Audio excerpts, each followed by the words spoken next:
Rae Sremmurd is a duo with multiple gold, platinum, and even diamond records. From like 2014 to 2018, they were some of the most dominant artists in popular music with an insane run we haven't seen in a long time. But then it seems like Rae Sremmurd just disappeared, with many fans having no idea why. However, the truth is very complicated and has a lot to do with jealousy and mental health issues between the two brothers. If you didn't know, Rae Sremmurd was composed of two brothers, Swae and Slim Jimmy. At a young age, they started dancing and writing music together for fun. Then while playing basketball at a local park, they met a guy named J-Bo and decided to make a rap group. Also, kind of just random funny fact, J-Bo won his little pants with the brothers going as Cali Boy and Kid Crunk. They started to buy equipment and make music at home and put out a bunch of songs and dances online. They actually got kicked out by their mom because she was fed up with them coming home late, so they started living in an abandoned house and actually used it to host parties and promote their music. In a Fader interview, they were talking about this, saying, "We made sure everybody knew that we didn't give a what color you are. Pull up, we finna get it lit." The black people didn't know how the white people partied, the white people didn't know how the Latino people partied, so we brought them all together at our crib where everybody could get along. The people that came were the people who understood the world is bigger than black and white. Right off rip, and I think it kind of foreshadowed the type of music they would make, they made fun party music that everybody of all sorts of backgrounds could just enjoy and have fun with together. In 2010, they put out a track called Party Animal, which gave them some local buzz, so they were played on local stations and did local shows. They made enough money from this to go to Memphis and audition for Wild Out Wednesday, which was a segment on 106 in Park. They continued getting buzz and doing their thing underground for a little bit, and after making their way through the Atlanta local scene, they met Mike Will Made It, and this is when everything would change. They changed their names to Swae, Slim Jimmy, and became the group Rae Sremmurd, which, if you didn't know, is eardrummers backwards. This meme is very accurate about how I felt knowing this back then. They featured on Mike Will's mixtape, Mike Will Bin Trill, on the track We, which helped them grow and was released as their first promotional single months later. Then they released their second single, Throw Some Mo, which helped them get on the radio. Then in 2014, they performed at South by Southwest with Mike Will and played their first official single, No Flex Zone. This song was released shortly after, got a music video, and went kinda crazy. It entered the Billboard Hot 100 and peaked at number 36. So only in their first couple of songs as Rae Sremmurd, they had already hit Billboard. They also got a remix with Pusha T and Nicki Minaj, which helped them grow a ton. Like I said, this was crazy for their third song to, get all these things happening right away. But it seems like working with Mike Will Made It really helped them get in the industry. Rae Sremmurd then got invited to perform at the 2014 BET Hip Hop Awards, which was their first big performance. Then they released their second official single, No Type. This track hit number 16 on the Hot 100 chart. Both of these songs went on to be platinum records, 3 times and 7 times respectively. No Type was also a little bit viral for people saying that it was a contradictory song. You guys can debate whether having no type but only liking bad bitches is contradictory in the comments below. Then at the end of 2014, they released their debut album, Shrem Life. They also released Throw Some More with some verses from Young Thug and Nicki Minaj. It's just mind-blowing to me how quickly they came out with multiple bangers that are still hard to this day, so shortly after connecting with Mike Will. I promise if they came out recently, everyone would have been calling them industry plants. Regardless, they released Shrem Life shortly after announcing it and kicked off 2015 the right way. They sold 49,000 units first week, hit 5 on the Billboard 200, and the album had a lot of positive reviews. It also had the track Come Get Her, which would also go on to be 5 times platinum, and it had a ton of radio play. Nobody making that type of music. Even right now, it's like the type of music that we was putting out was like nobody really creating that, and it's like you can't just make that trying to copy somebody. It's like that's why it's like when people try to recreate it, it's just like it don't hit the same. And Swae was right. They had a unique sound and good vibe that I feel like a lot of other artists around them didn't really have, which seemed to help them blow up a lot. They released a bunch of singles this year that hit the charts, and they also opened for Nicki Minaj on her Pink Print tour. They also did a worldwide tour for their album. They even won a BET award this year for Best Group. Shrem Life was ranked by Complex as 3rd best album of the year. And of course, hip-hop's biggest hater, Ebro, chimed in and said it didn't belong there, but no one really cares what he says anyway. Also in this year, Swae did a song with Future in The Weeknd, which was his first single as a solo artist and would eventually seemingly lead to a rift between him and his brother. However, the two continued killing the game together, releasing their next big single in 2016, Black Beatles. If you guys don't remember this song, it was the one that was like, Black Beatles in the city, be back immediately to confiscate them. It was that song. Regardless of my singing, it was a chart-topping track that eventually went diamond. This is also surprising, but apparently this was the song that gave Gucci Mane his first #1. Part of the reason this song did so well though was because of this trend called the mannequin challenge, where people would just freeze basically doing funny or impressive poses. This trend was massive, bigger than Ninja, Low Tape, or Fade, and everyone was doing a video like this with some of them being really funny or cool. The mannequin challenge made its way up to Hillary and Bill Clinton, so that's how you know everybody was doing it. You got Hillary Clinton up here, you know what I'm saying? You got Bill Clinton up here doing the mannequin challenge. Right. So like these people are getting introduced to this whole other world that they never would have heard about through a challenge, you know what I'm saying? They having fun.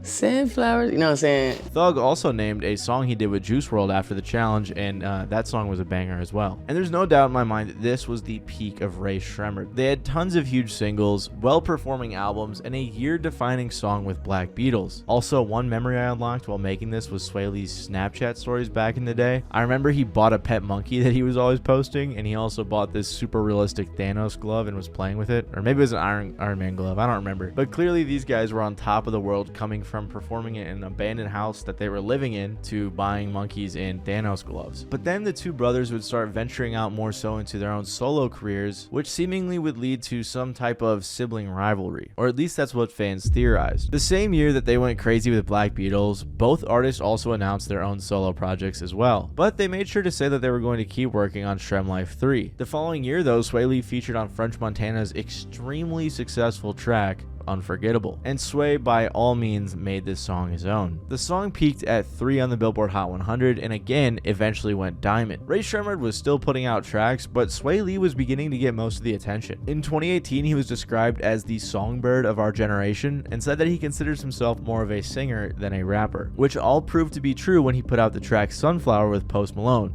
which again went diamond. It's actually insane when you think about it, but Swae, if you include Black Beatles, has more diamond records than almost every other rap artist aside from like Eminem, Drake, Cardi B, and maybe a couple others. Mike Will also announced around this time that Swae and Slim Jimmy would release their 2 solo projects under the same album as Shrem Life 3, making it some sort of weird triple album, some sort of Frankenstein type of album. But regardless, they continued putting out singles like Teed Up and Powerglide, which also did fairly well. By this point though, Swae was definitely outshining his brother by a good margin. He even put out a song with Drake called Won't Be Late. But after 2018, it was mostly radio silence from Rae Sremmurd, and it was almost as if they had vanished. Many were confused, like how could this duo come into the rap game so quickly and just absolutely crush it in such a brief period of time, putting up numbers like almost nobody else and then just vanish. Some have tried to blame Swae for leaving his brother behind while he furthered his solo career, but I think it's a little bit deeper than that, and that there are a few main reasons as to why Rae Sremmurd went MIA. Swae continued doing his thing as a solo artist, putting out some singles and doing some features. I didn't even know this, but he was on a remix of that TikTok song Roxanne, which was also pretty successful, and he was also on one of the Madden soundtracks. But this whole time Rae Sremmurd was inactive and Slim Jimmy was MIA. Slim Jimmy had done a couple of songs with some random people like Designer, who was kind of off at that time, and even that industry plant Baby Goth that I've covered before, but no one was really paying attention to him when he would drop music. And I think one of the main reasons that this happened was because of Slim Jimmy's declining mental health. Slim Jimmy has openly talked about his drug use throughout his life before he even got famous.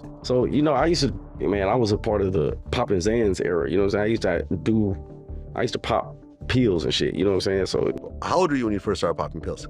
from like 21, you know what I'm saying? So this was after you guys got signed and already started? Nah, this like probably a little bit before, Right you know before, what I'm saying? okay. I'm working in a factory, like it's on one of them types of things, popping the addy, stay up type shit, like that's how it starts. So you didn't have money back then, but once you had money, now you could afford. Yeah, then I'm just trying shit, but like I never, you know, nigga never did no coke or nothing like that, but like Me neither. I had my fun or whatever, so got done with that, but And this could be seen to a further extent after he got famous. For example, in a 2018 interview with Rolling Stone, he talked about the time he crashed his rented Ferrari. I played chicken with traffic. I woke up from this party. I don't even know where my shirt was. Got in the Ferrari, no shirt on. He then said he blew a red light, overturned, and crashed. He continued, drove home with the front dragging on the ground. Now, he didn't explicitly say that he was on drugs during this time, but I think it's safe to assume that. Jimmy's drug use got worse, he said, after experiencing an injury in 2015 during his set at the Governor's Ball when he accidentally jumped off stage and cut his leg on a light.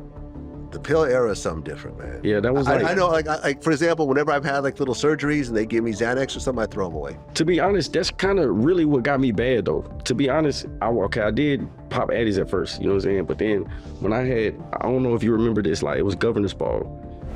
I had jumped off the stage and I thought it was a speaker, but I didn't jump through like a spiral. Yeah, so it cut my leg all the way open. They had prescribed me like Oxycontins. Now, I was doing Oxycontin for my pain, but after the pain went away and all that shit, I'm still got this little, you know what I'm saying? So then that's when I start popping Zans, perks, little shit like that. And then before I know it, it's a problem, you know what I'm saying? But Yeah. So because of drug use mixed with people beginning to point out that Swae Lee was taking all of the attention away from his brother, things between the two seemed to get pretty serious. Then in 2019, Slim had a little bit of a Twitter meltdown saying he was done with Rae Sremmurd. He said, "Not Shrem life, I'm not Rae Sremmurd, I'm Slim Jimmy, and I'm a sink or swim by myself. I bought my mama $1 million crib off my work. Y'all still got your man Swae, y'all'll be straight." He also posted on his Instagram, "Rip Slim Jim." This caused a ton of fans to think that the lack of music and whatnot, as well as these tweets, meant that this iconic duo had broken up. Eventually, Rae Sremmurd's main Twitter came out and said that it wasn't true, but Slim rebutted that, saying that whoever was on the account was lying. Even Trippie Redd jumped into the mix, saying he finally realized we only listened to Swae parts, LMAO. Eventually, Swae Lee responded to this whole situation, saying on Twitter, "I'm never leaving Shrem life, stop the speculation." Slim said that people started to pit him against his brother and it was causing problems for him mentally, especially coupled with the drugs. As much as Slim has said in interviews that he wasn't ever jealous of his brother, it's hard to imagine that with the drugs, with the more sensitive state he was in, and Swae Lee's extreme success apart from theirs, it just seems impossible that this wasn't affecting his mental health at all. Back in that Fader interview I mentioned earlier, way back in 2016, Jimmy did say, "We're real brothers. We always get mad at each other. I like to see my brother doing good. We're like yin and yang. I'm more on the wild side. I want to go skydiving. Swae's scared he's gonna die." So clearly they're different, you know, they have their arguments, and that's a normal human relationship. And eventually he said that the drugs were the main reason he was tweeting about the group splitting, and that it followed a fight that he had with Swae. Might be me and my brother be arguing a lot. We used to argue a lot, so goddamn, we'll be fighting or whatever. I might have got mad, goddamn. When you do drugs, like, you get real sensitive. I don't know what about drugs just be making niggas sensitive and shit. So like, I just tweeted that shit, but people took that shit like it was on wax, you know what I'm saying? But it wasn't even like that. It was just, that was an emotional moment. So I can't imagine that while dealing with all of those mental health issues and drug problems, seeing your brother touring with Post Malone without you is the best feeling. And this isn't even really Slim Jimmy's fault either. The entire internet had been telling him throughout his entire career that his brother was better, or that he was holding his brother back throughout their career, and that genuinely seemed to affect him, to the point where he even suggested that he felt he was holding Swae back too. I mean, like I said, people were saying this throughout their whole career, with fans and even people in rap media suggesting that Swae Lee should just leave Slim Jimmy, with Joe Budden making this comment back in 2016. Can never Hey, Slim Jim, hate to break it to you, buddy. In any group. Y'all are separating. No, they're not. Sorry, Mike Will. No, they're not. They actually confronted Joe about this, so clearly they were hearing the chatter online. That's true. You don't even know what I would make a song about. You just got an impression or an idea of what you think. I don't care what you think. That's what make me me anyway. Jimmy, that would make me me anyway. But Jimmy, wait. I never said that you weren't good. No, this is what you said. Jimmy, Swae gonna leave you. Then this how you was talking. When Swae leave you, you just gonna flop. Man, you got me, man, all the way messed up. No. We the millennials, it's a new generation, and we got the game, we effing the game up. But again, I can't imagine it didn't get to Jimmy. For example, in a Complex interview in 2016, they were asked if they were working on solo material. The writer said that the mood in the room changed, and then Jimmy sighed, saying, "I already know the industry been wanting to ask that question. The whole industry going to do shit to separate us. We got separate tracks because we can both rap." Like he said, the industry kept pitting the two against one another. Well, I remember you said like right around 2020 that, you know, although you announced that, you know, you're out of the group, but you know, that wasn't true. But then you said that next year that Rae Sremmurd almost broke up. You said, I felt like I wasn't really carrying my weight as an artist. You know, you took time off to work on yourself, and you're saying that outsiders were making you and your brother like compete against each other. Nah, it was really like, see, that was me sobering up, you know what I'm saying? Just coming to see things in a different way. Of course, we have success, we're doing great, but I feel like once you're in a position like that, you should be the best version of whatever you're trying to be, you know what I'm saying? I didn't feel like I was doing that, and I know my brother's a great artist, so you know what I'm saying? I don't never want him to feel like, you know what I'm saying? I always want to do my part just as a man, you know what I'm saying? I'm not like the type of person who wants to be carried along, so Yeah, so that's all it was. It's just me recognizing, hey, this is serious. We got a #1 hit. We're touring the world. Like, I never thought it was gonna go this far because I'm used to shit like not going far. You know what I'm saying? Like, in reality, both of the brothers just wanted to do different things, and at the end of the day, they are brothers. and we've been together for so long. It was just a time when we both wanted to do different things. Like me, like I said, I wanted to use that time that I used for personal development, you know what I'm saying? And that's what I did. And Swae wanted to continue doing music, that's what he did. And honestly, I always felt like it was time for him to get his little, the nigga make good songs every day. Like, I'm in the studio like, man, this shit hard. So it was time for him to do that. And I wanted my time to myself, so I didn't never see no problem with that. But there was a tweet that I put out which added fuel to the fire, because you know, people in the world just gonna talk. Social media, they gonna talk. They're like, oh, they're gonna split up. What did you say in the tweet? I was like, I don't even remember. I'm not gonna lie. Do you remember? Yeah. What I say?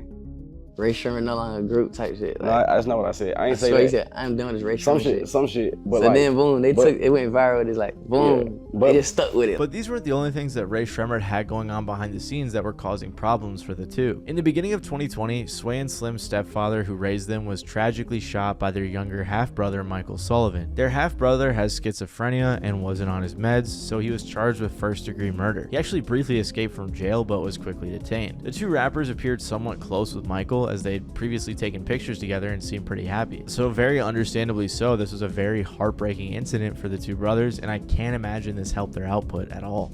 So around that time, our dad had died. I had a lot of personal issues I was working through, and I had a kid. I just had a child, and I was just trying to fix some personal things. I wanted to be like a different kind of person, you know what I'm saying? I had some shit I ain't want to be doing no more.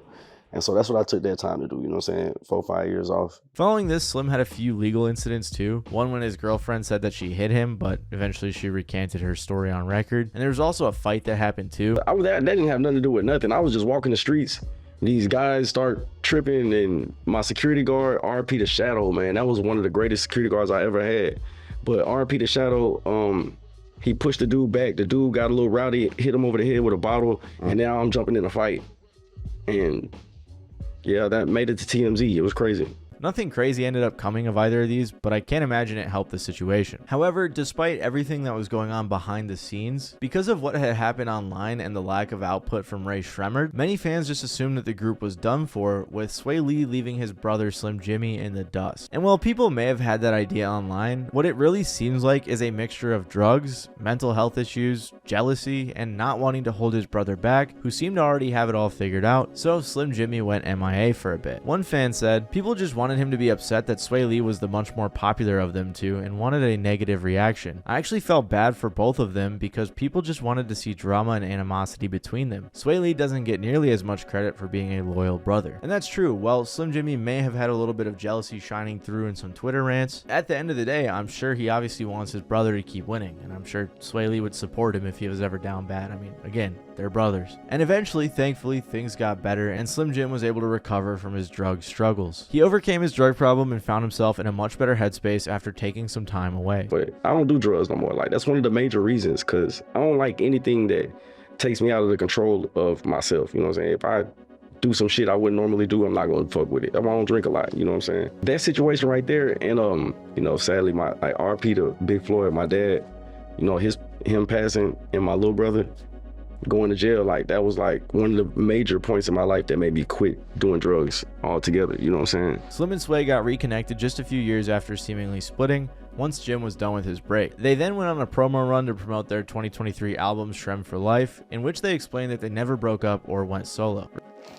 Yeah, like me and Jim, like we never, I wouldn't say we pursue solo careers, but me, it probably look like that because I'm still just putting out songs, you know what I'm saying, features and stuff, so it's like they going up. Regardless, Slim's problems combined with Swae's solo career most definitely damaged the group's legendary run and seemingly killed their momentum, as their latest album didn't do so well. After they got back from their break, rap had evolved quite a bit since like 2018, and their style didn't quite hit when they dropped. I also don't think it really got much of a marketing push at all, because I didn't even hear about it back when it came out, so it's really unfortunate to see what happened. So as needed as that break may may have been, it definitely wasn't very helpful for their career. Although I doubt they care that much, as they both seem to be doing great in life, and after all those crazy diamond, platinum, and gold records, I'm sure they are good on money. Rae Sremmurd's story is definitely one of triumph and overcoming your challenges, so now that they have done that and are officially back together as a duo, I am really excited to see what they put out next. And maybe if we're lucky, they'll start putting out some bangers like they were back in the day. If you like this video, you might like my video on Beats by Dre, where I talk about what happened to the brand, how it kind of fell apart, how Apple acquired the company and kind of put them on the shelf and stole all their stuff. It's pretty interesting, so check the video out right now. Other than that though, if you enjoyed, please make sure to leave a like and even consider subscribing down below. And yeah, it's been your boy Mighty Balls, and I'll see you guys